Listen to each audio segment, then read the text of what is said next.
नमस्कार। आज मैं एक बहुत इम्पोर्टेंट वीडियो बना रहा हूं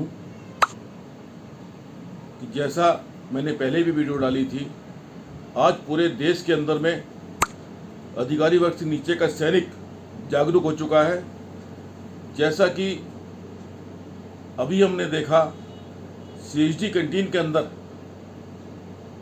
जो देहरादून में स्टेशनरी कैंटीन है, इसमें इतना बड़ा भेदभाव चल रहा था कि इस कैंटीन के अंदर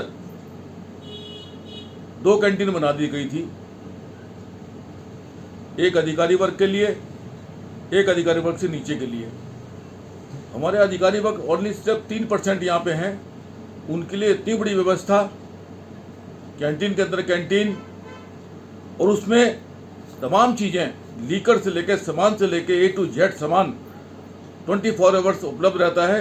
जबकि हमारे जो कैंटीन है, जो अधिकारी वर्ग से नीचे की, उसमें हमारे सैनिकों को धक्के खाने पड़ते हैं। 97% के देखते हुए उसमें काउंटर बहुत कम है।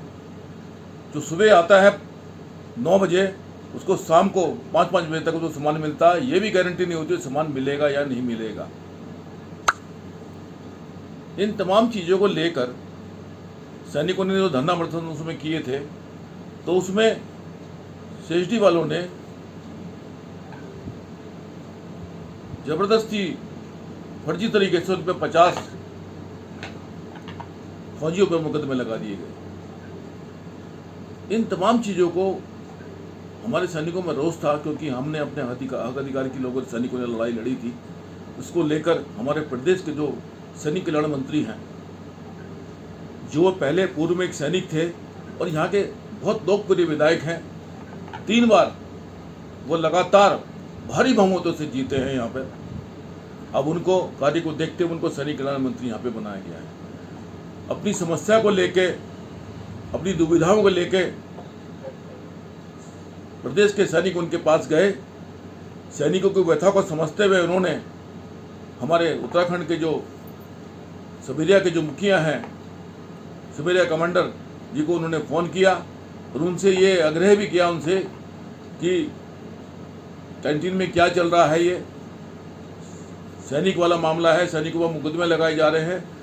आप यहाँ के मुखिया हैं, हम आपको इनके पास भेज रहे हैं, आप इसे बैठ के शॉर्ट आउट कराइए, किस तरह से शॉर्ट आउट होगा। क्योंकि सैनिक कल्याण मंत्री एक सिपाही थे, तो कई अधिकारियों को ये अच्छा नहीं लगा उनको। एक अग्रवाल, रोहित अग्रवाल एक कर्नल है, उनका ट्वीट मैंने पढ़ा था। उन्होंने ट्वीट में ये लिखा था कि एक सैनिक कल्याण मंत्री को सोचना चाहिए कि वो फौज में रहा है, डिसिप्लिन के अंदर रहना चाहिए, उसे सीधा जनरल साहब से बात नहीं करनी चाहिए। ये कितना बड़ा छोटी मानसिकता मैंने उन कर्नल साहब की देखी। कर्नल साहब ने तो खुश होना चाहिए था कि हमारा एक सिपाही इतने ऊपर पौधे में पहुंचा, सैनिक कल्याण मंत्री बना है। उन्होंने तो उनको शाबाशी देनी चाहिए थी, लेकिन उनके अंदर से जो मानसिकता झलक के आई, ऐसे बहुत लोगों ने ऐसे ट्वीट किए हैं अधिकारियों ने, जो आपत्तिजनक हैं हमारे हम लोगों के लिए।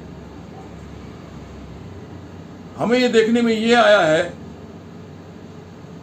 कि कैंटीन के अंदर भी जो हमने देखा, मैंने जैसे पहले ही बताया था कि उसमें जो भेदभाव की चरम सीमा ये है, मैं बताना चाहता हूँ, जहाँ हमारे मोदी जी अंग्रेजों की निशानियों को मिटाना चाहते हैं, कि गुलामी की सब चीज़ों को भुलाना चाहते हैं, वहीं इन अधिकारी ने, कैंटीन के अधिकारी ने, उसमें बिल्कुल अंग्रेजों के तरह उसमें अफसरों का सब जाने का रास्ता एक अलग कर रखा है। उनके लिए ट्रोलियां भी अलग करी हैं और हमारे लोग के लिए अलग किया है। ये बहुत गुलामी की तरह है। जिस तरह माल रोड में पहले अंग्रेज चला करते थे, हमारे हिंदू लोगों को उसमें चलने की आज़ादी नहीं थी, उसी प्रकार का कैंटीन में देखने को आया है। और सबसे बड़ी विडंबना यहाँ होती है कि जब कोई जैसे उसका लड़का, कोई सिपाही का लड़का अफसर बनता है, तो उसको यूनिटों में, एमएच में, तमाम जगह उसको अफसर के पिता का सम्मान नहीं दिया जाता उसको।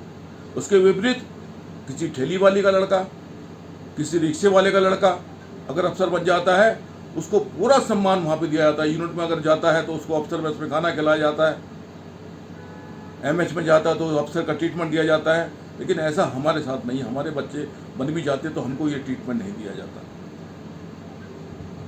ये भेदभाव जो हम लोगों के साथ में है, इसको देखते हुए मुझे ऐसा लगता है और मेरा अपील पूरे भारत के सैनिकों से है कि जितने भी संगठन हमारे भारतवर्ष के अंदर में जो सैनिकों के संगठन है, जिसमें भी कर्नल अध्यक्ष हो, अफसर अध्यक्ष हो, उसमें से सभी को आज इस्तीफा दे देना चाहिए।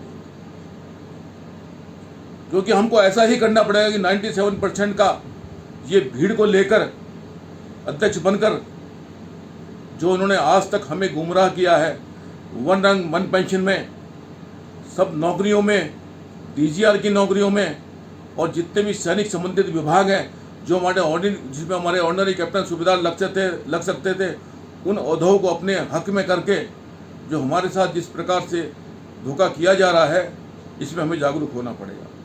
और एक अहम बात और बताना चाहता हूँ आपको, क्योंकि अधिकारियों का एक बहुत बड़ा संगठन है, उसके बारे में हम जानते हैं लेकिन फिर भी अनभिज्ञ हैं उसके बारे में मैं आपको बताना चाहूँगा।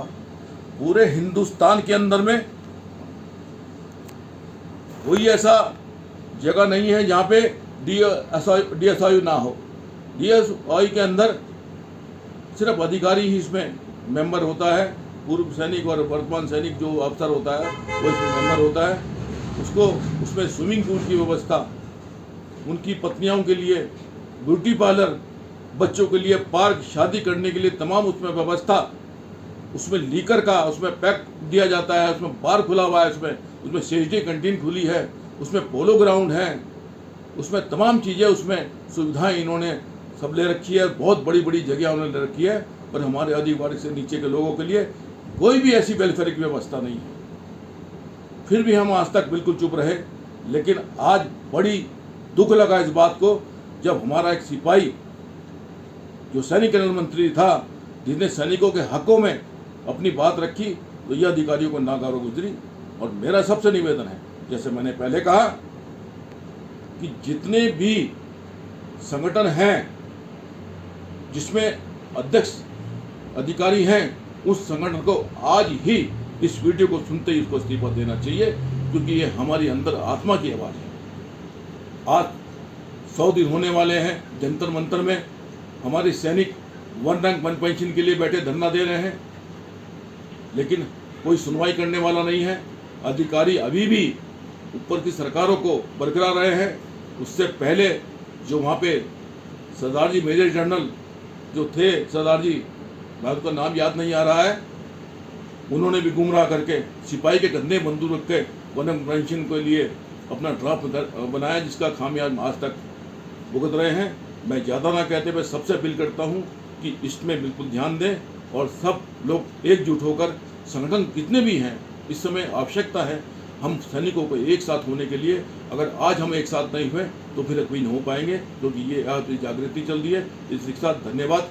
जय हिंद, जय भारत।